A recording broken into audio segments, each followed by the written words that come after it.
সূরা আল গাশিয়া। বিসমিল্লাহির রহমানির রহিম। পরম দয়াময় নিরতিশয় মেহেরবান আল্লাহর নামে। হাল আতাকা হাদিসুল গাশিয়া, তোমার নিকট সেই আচ্ছন্নকারী কঠিন বিপদের বার্তা পৌঁছিয়াছে কি? ওজুহু ইয়াওমাইযিন খাশিআতুন আমিলাতুন নাসিবা তাসলা নারান হামিয়া। সেই দিন কতক মুখমণ্ডল ভীত সন্ত্রস্ত হইবে, কঠোর শ্রমে নিরত হইবে, ক্লান্ত শ্রান্ত কাতর হইবে, তীব্র অগ্নিশিখায় ভস্মীভূত হইবে। তুসকা মিন আইনিন আনিয়া, টগবগ ফুটন্ত ঝর্ণার পানি তাহাদিগকে পান করিতে দেওয়া হইবে। লাইসা লাহুম তাআমুন ইল্লা মিন দারিয়া লা ইউসমিনু ওয়া লা ইউগনি মিন জু'।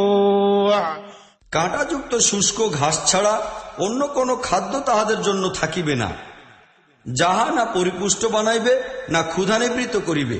ওজুহু ইয়াওমাইযিন নাঈমাতুন লিসাইহা রাদিয়াহ, কতিপয় চেহারা সেই দিন আলোকোদ্ভাসিত হইবে, তাহারা নিজেদের চেষ্টা সাধনার জন্য সন্তুষ্ট চিত্ত হইবে।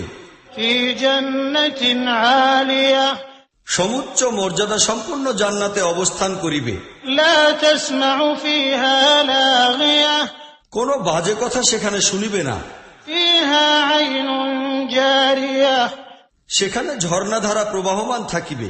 ফিহা সুরুরুম মারফুআতুন ওয়া আকওয়াবুম মাওদুআ, সেখানে সমুন্নত আসনসমূহ থাকিবে, পানপাত্র সমূহ সুসজ্জিত হইবে।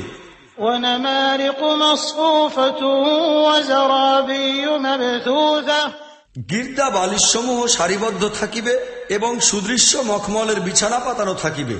আফালা ইয়ানজুরুনা ইলাল ইবলি কাইফা খুলিকাত, এই লোকেরা যে মানিতেছে না, ইহারা কি উষ্ট্রসমূহকে দেখিতে পায় না, কেমন করিয়া উহাদের সৃষ্টি করা হইয়াছে।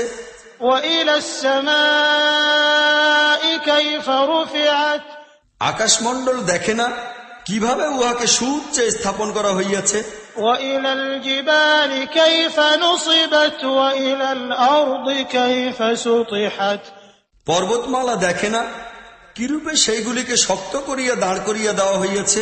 ভূপৃষ্ঠ দেখে না, কিভাবে উহাকে বিছাইয়া দেওয়া হইয়াছে।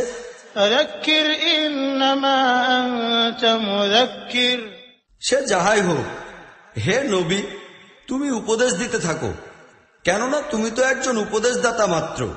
লাস্তা আলাইহিম বিমুসাইতিরিন ইল্লা মান তাওয়াল্লা ওয়া কাফার ফায়ুআযিবুহু আল্লাহুল আযাবাল আকবার, তুমি ইহাদের উপর বল প্রয়োগকারী তো নও, অবশ্য যে ব্যক্তি মুখ ফিরাইয়া লইবে এবং অস্বীকার করিবে, আল্লাহ তাহাকে কঠোর শাস্তি দিবেন।